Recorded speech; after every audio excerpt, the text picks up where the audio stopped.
আসসালামু আলাইকুম রহমতুল্লাহ। আমি মোহাম্মদ সাখাওয়াত হোসেন, প্রভাষক, ফিনান্স অ্যান্ড ব্যাংকিং বিভাগ, মাইলস্টোন কলেজ, উত্তরা, ঢাকা। প্রিয় শিক্ষার্থীবৃন্দ, আশা করি তোমরা সবাই ভালো আছো। আজ আমি তোমাদের ফিনান্স ব্যাংকিং বিষয়ের উপর একটি লেকচার উপস্থাপন করব। তোমরা সবাই মনোযোগ সহকারে দেখবে ইনশাআল্লাহ। মাই ডিয়ার স্টুডেন্টস, আজ আমি ফিনান্স অ্যান্ড ব্যাংকিং নবম শ্রেণীর চতুর্থ অধ্যায় ঝুঁকি ও অনিশ্চয়তা এই অধ্যায়টা নিয়ে আলোচনা করব। প্রথমে আমরা দেখে নিই what do mean by risk. ঝুঁকি কি? প্রত্যাশিত আয় ও প্রাপ্ত আয়ের মধ্যে পার্থক্য বা বিচ্যুতি বা ব্যবধানকে ঝুঁকি বলে, অথবা অনিশ্চয়তার যে অংশটুকু পরিমাপ করা যায় তাকে ঝুঁকি বলে। ঝুঁকি হচ্ছে নর্মাল যদি হিসাব করি প্রত্যাশিত আয় ও প্রাপ্ত আয়ের মধ্যে পার্থক্য ঝুঁকি। যেমন একজন আর্থিক ব্যবস্থাপক একটি প্রতিষ্ঠান থেকে সে 20% মুনাফা আশা করে, তার প্রত্যাশিত আয় 20%, কিন্তু ওই কোম্পানি থেকে আর্থিক ব্যবস্থাপক আয় পায় 18%, প্রাপ্ত আয় 18%, মধ্যে 2% হচ্ছে পার্থক্য বা বিচ্যুতি বা ব্যবধান, সেটাই ঝুঁকি। সেটা প্রত্যাশিত আয় থেকে প্রাপ্ত আয় কম হলেও ঝুঁকি, বেশি হলেও ঝুঁকি। প্রত্যাশিত আয় ছিল 20%, প্রাপ্ত আয় 25%, পার্থক্য 5%, বাট এখানে বেশি, সেটাও ঝুঁকি। কারণ হচ্ছে ভবিষ্যৎ অজানা, ভবিষ্যতে প্রত্যাশিত আয় থেকে প্রাপ্ত আয় বেশি হইতে পারে, কম হইতে পারে, সুতরাং সেটা ঝুঁকি। বাট ঝুঁকি পরিমাপ করা যায়, ঝুঁকি পরিমাপ করে কমানো সম্ভব। অনিশ্চয়তা, ভবিষ্যতে কোনো ঘটনা ঘটা বা না ঘটার সম্ভাবনাকে অনিশ্চয়তা বলে, কিন্তু এটা গাণিতিকভাবে পরিমাপ করা যায় না। অনিশ্চয়তা কৌশল প্রয়োগ করে কমানো বা পরিহার করা সম্ভব না। রহিম জিপিএ 5 পাইতেও পারে, নাও পাইতে পারে, অনিশ্চয়তা। এই বছর ভালো ফলাফল স্টুডেন্টদের কাছ থেকে আসতেও পারে, নাও আসতে পারে। খেতে ভালো ফসল হতেও পারে, নাও হতে পারে, এগুলো হচ্ছে অনিশ্চয়তা। ভূমিকম্পের কারণে দালান ভেঙে যেতে পারে, ঠিক আছে, এক্ষেত্রে মানুষের কোনো নিয়ন্ত্রণ নাই, সেটা অনিশ্চয়তা। এ হলো ঝুঁকি ও অনিশ্চয়তার সংজ্ঞা। ঝুঁকির উৎস। ঝুঁকির উৎসর ক্ষেত্রে আমরা প্রথমেই দেখব ঝুঁকি ব্যবস্থাপনা কি। যে ব্যবস্থাপনার মাধ্যমে ঝুঁকির উৎস ও শ্রেণী নির্ণয় করা হয় এবং সমস্যা সমাধানের জন্য প্রয়োজনীয় ব্যবস্থা নেওয়া হয় তাকে ঝুঁকি ব্যবস্থাপনা বলে। এটা হচ্ছে ঝুঁকির উৎসর ক্ষেত্রে আমরা বিবেচ্য বিষয়। ঝুঁকি ব্যবস্থাপনার ক্ষেত্রে অবশ্যই ঝুঁকির উৎস ও শ্রেণী নির্ণয় করা খুবই জরুরি। এবার ঝুঁকির উৎস মানে উৎস ক্ষেত্রে আমরা যে প্রকারভেদগুলো দেখব, প্রথমে আসব ব্যবসা প্রতিষ্ঠানের দৃষ্টিকোণ থেকে। ব্যবসা প্রতিষ্ঠানের দৃষ্টিকোণ থেকে ঝুঁকি দুই প্রকার, একটা ব্যবসায়িক ঝুঁকি, একটা আর্থিক ঝুঁকি। একটা ব্যবসা প্রতিষ্ঠান সঠিকভাবে চালাইতে গেলে বেশ কিছু পরিচালন ব্যয়ের প্রয়োজন হয়।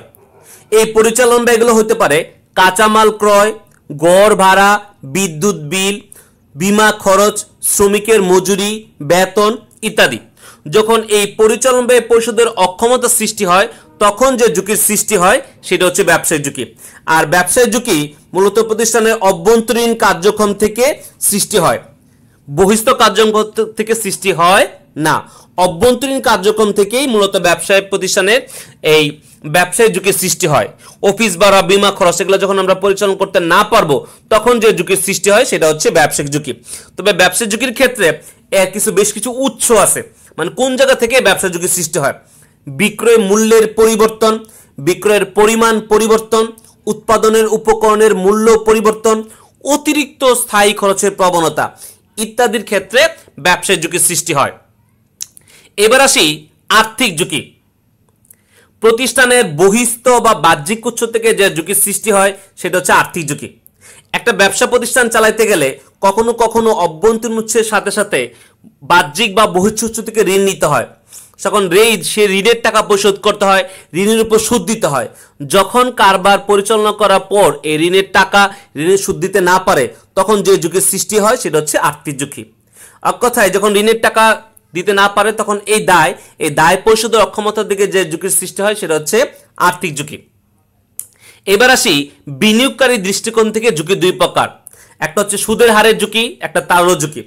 সাধারণত কিছু বিনিয়োগকারী বন্ড, ডিবেঞ্চার এরা যারা ক্রয় করে তারা মূলত সুদের হারের ঝুঁকি মোকাবেলা করে। বাজারে সুদের হার দাম পরিবর্তনের সাথে সাথে সুদের হারের ঝুঁকি কি পরিবর্তন হয়। সুদের হার বাড়বে, বন্ড ডিবেঞ্চারের বাজার মূল্য কমবে, সুদের হার কমবে, বন্ড ডিবেঞ্চারের বাজার মূল্য বাড়বে। তাহলে এই সুদের হারের পরিবর্তনের সাথে সাথে বিনিয়োগের মূল্য কমার আশঙ্কাকেই সুদের হারের ঝুঁকি বলে। এবার হচ্ছে বিনিয়োগকারী দৃষ্টিকোণ থেকে সর্বশেষ তারল্য ঝুঁকি। একজন বিনিয়োগকারী শেয়ার, বন্ড, ডিবেঞ্চারে বিনিয়োগ করার পর যে কোনো সময় তিনি এগুলো নগদ টাকায় রূপান্তর করতে চান। তিনি আশা করেন যে এই শেয়ার, বন্ড, ডিবেঞ্চার যে ক্রয় করছে সেগুলা তিনি যুক্তিসঙ্গত মূল্যে বা লাভজনক মূল্যে বিক্রি করতে পারবে। যদি কোনো কারণে বিনিয়োগকারী এই শেয়ার, বন্ড, ডিবেঞ্চার যুক্তিসঙ্গত মূল্যে, সহজ মূল্যে, ন্যায্য মূল্যে, প্রফিটেবল মূল্যে বিক্রি করতে না পারে, তখন যে ঝুঁকির সৃষ্টি হয় সেটা হচ্ছে তারল্য ঝুঁকি। মূলত এক মালিকানা ও অংশীদারি ব্যবসায়ে তারল্য ঝুঁকি বেশি দেখা যায়। এবার আমরা আয় নিয়ে একটু আলোচনা করব। প্রতিষ্ঠানের যে দুই ধরনের আয় রয়েছে, একটা ঝুঁকি মুক্ত আয় আর একটা হচ্ছে ঝুঁকি যুক্ত বা ঝুঁকি বহুল আয়। এবার আমরা প্রথমেই ঝুঁকি মুক্ত আয় নিয়ে আলোচনা করব। সহজ অর্থে যে আয়ে কোনো প্রকার ঝুঁকি থাকে না তাই ঝুঁকি মুক্ত আয়।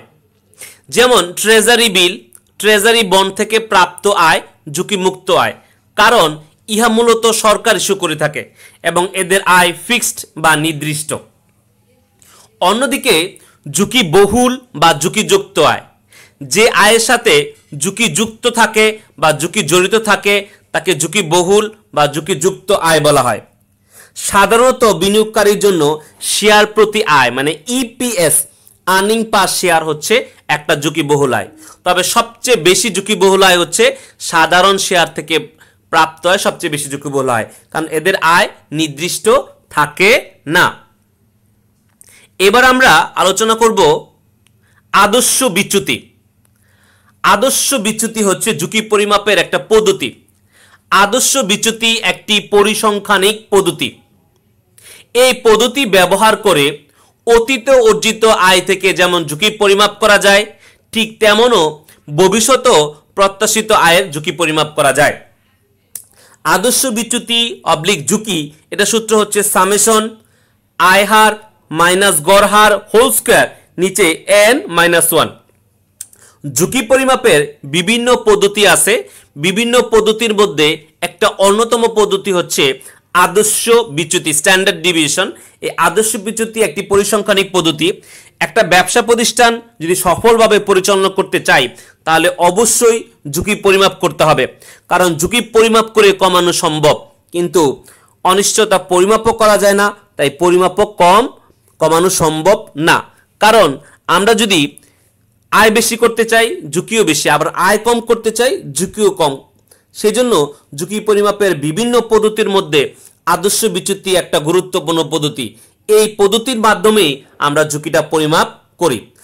সাধারণত আদর্শ বিচ্যুতির বড় মান অধিক ঝুঁকি, আদর্শ বিচ্যুতির ছোট মান কম ঝুঁকি নির্দেশ করে। আমি আবারও বলছি, একটি প্রতিষ্ঠানের আদর্শ বিচ্যুতি বা ঝুঁকি বড় মান অধিক ঝুঁকি আর আদর্শ বিচ্যুতির ছোট মান কম ঝুঁকি নির্দেশ করে। আমরা এই প্রথম আজকের ঝুঁকি অনিশ্চয়তা চ্যাপ্টারে এই লেকচারটা আলোচনা করেছি। আশা করি তোমরা বুঝতে পেরেছো। প্রিয় শিক্ষার্থীবৃন্দ, এতক্ষণ তোমরা একটি লেকচার দেখেছো ফিনান্স ব্যাংকিং বিষয়ের উপর। আশা করি তোমরা সবাই লেকচারটি বুঝতে পেরেছো। যদি এই লেকচার থেকে তোমাদের কোনো প্রশ্ন সৃষ্টি হয় তোমাদের মনে, তাহলে অবশ্যই তোমরা তোমাদের বিশেষ শিক্ষককে জানাবে। আশা করি উনি তোমার সমস্যার সমাধান করে দিবে। সবাইকে ধন্যবাদ।